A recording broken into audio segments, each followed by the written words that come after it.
Welcome, welcome, my friends, to this very quick introduction to the course my awesome buddy Roy and I have put together for you. Roy, how you doing? I'm doing great, Phil, and you? I'm doing awesome. Always better to have you, Roy. So let's give a quick intro because some folks may not know who you are. So let me bring up this introductory slide. All right, go, Roy. That's me. So, as the slide says, I've got about 30 years of IT experience, and I've, in a number of different industries in finance, insurance, pretty much all over the place. The important thing is that I've been a practicing Agilist. I've been practicing Agile for well over 20 years now. And I've been coaching and training for about 14. And the reason that that's important is because it's not just theory. It's not just about the stuff that I've read in a book. You get that a lot with a lot of trainers.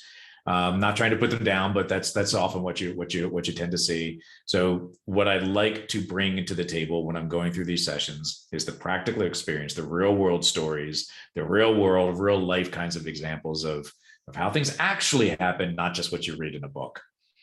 Absolutely, Roy. And I've been able to take that away from you. A lot of people don't know you are my genie in the bottle coach, who I go to consult when I'm stuck. And honestly, as a result of your awesome contribution to my project management development, I've gone ahead and taken Agile certifications I wouldn't have even dreamed of. So I want to thank you personally for that. All right, for the folks who don't know me.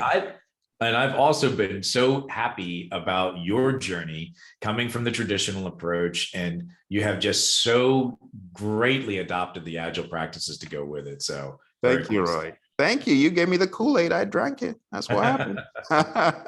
I drank the Kool-Aid. So I've been in project management for a while. I'm not going to date myself here, but I've been going on 5 PMBOK guide editions. You know, I got certified in 2005, and along my journey, I was fortunate to meet Roy and got more and more into the world of Agile. And getting more and more into the world of Agile, it's only proven to me that we need more Agile aficionados. We need more people who are standing up for Agile and not just going down the predictive route, but people who are even bringing both worlds together like Roy and I have for so many companies. And we don't want to go on, but Roy, we have a common client, the Air Force, and you've done some great training for them, and they are embracing the idea of agility, aren't they? Yeah, they really are, and it's really good to see it. You know, not just because I'm a taxpayer and I'd like to see them save some money and things like that, but the ability for our government to do things faster, our Air Force, Department of Defense to be able to do things faster, more reliably, higher quality, things like that, and spend some less money along the way. They're just embracing a much better culture, and it's great to see this happen. Absolutely, Roy. And it's home and abroad because the Air Force took me out to Mildenhall in the UK, still in a bid to equip the men and women with better ideas of managing projects. And most recently, we know that this book, which the PMI have come out with, the PMBOK Guide 7th edition, it does a blending of agile and predictive, and it meets somewhere in the middle. And that's why Roy and I have called this hybrid. It's a hybrid project management lens. You know, Roy, what's that thing you say some companies do? They say my agile is better than yours. Oh, you hear it all the time. And, that's just so silly. It's about bringing common sense, the right practice, the right skills to the right situation. It's not about the process, is it? It's not about the process. And that's why we want you to journey with us. Roy and I are going to be breaking down this new publication from the PMI called the PMBOK Guide 7th edition. Whether you are taking the project management professional exam or the ACP, whatever exam, this is beyond exam, right? Because Roy is a thought leader in this area of Agile. You want to hear what he has to say about this book and from an Agile lens. Let me show you really quickly what exactly we are going to be presenting here. So Roy, first of all, the 12 principles. This seems like PMI's attempt of sensitizing people to the human elements and the idea of value over deliverable and benefits and outcome, right? Yeah, absolutely. And I'm very happy to see them doing this. I encourage them to steal things from the Agile community. That's fantastic, right? Because it's starting to blend, and it stops becoming the us versus them. The really positive thing here is they're embracing the human aspect of building work, building products and services. And previously, PMI and traditional approaches were very much to-do lists and task lists and artifacts and follow this process and you're going to be golden. And they've realized that over time, with the proliferation of agile concepts, it's more about the human beings. Satisfy the human, keep people happy. They're going to build better things for you. So it has to be part of your organization and your process. Don't ignore the human. Don't ignore the human. Now, Roy, let's talk about this concept, which you and I have taught very recently to a particular firm in the engineering space. And one of the things that you immediately said is, this is a good shift away from just deliverable focus, because the key word is a system for value delivery, not product delivery, not deliverable, but value delivery. And it's got value written all over it. So what are your impressions about this? Yeah, so this is also a fantastic move. They're moving away from the project concept. There's still projects. I'm not saying we get away from it entirely, but it's more about doing the right thing at the right time. So if you can get value from something from project A, and then you can shift over to value from something from project B, you don't have to finish project A in order to get value from project B. You can shift priorities and you're focusing 100% on the value to your customers. And that is a dramatic shift and a very positive shift.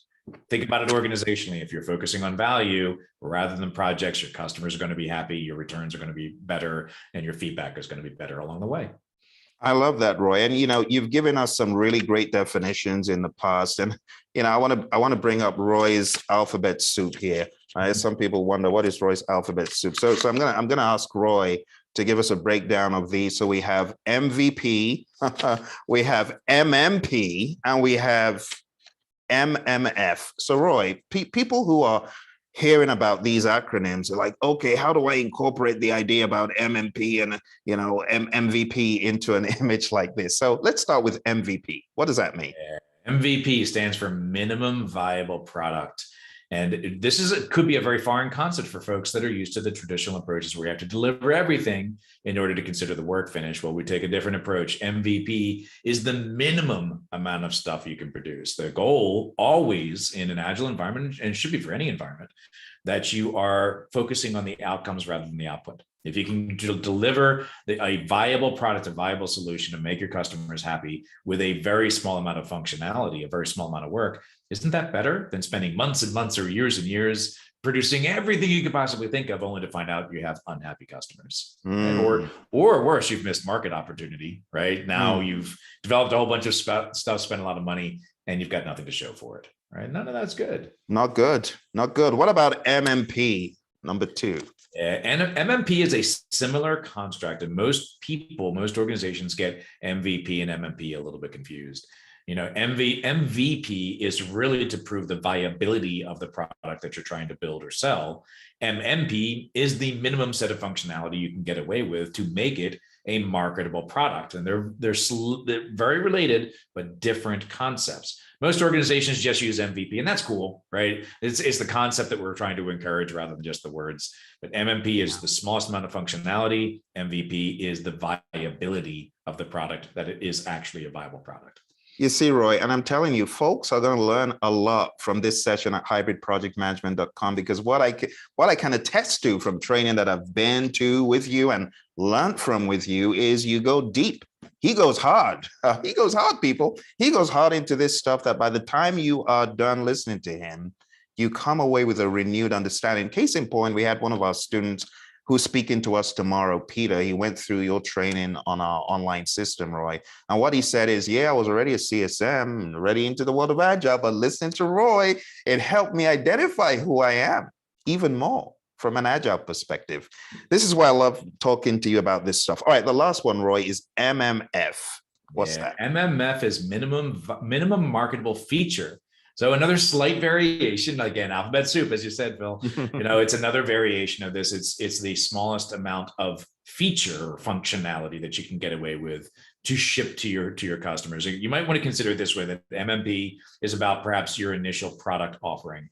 MMF is the additions to that product offering.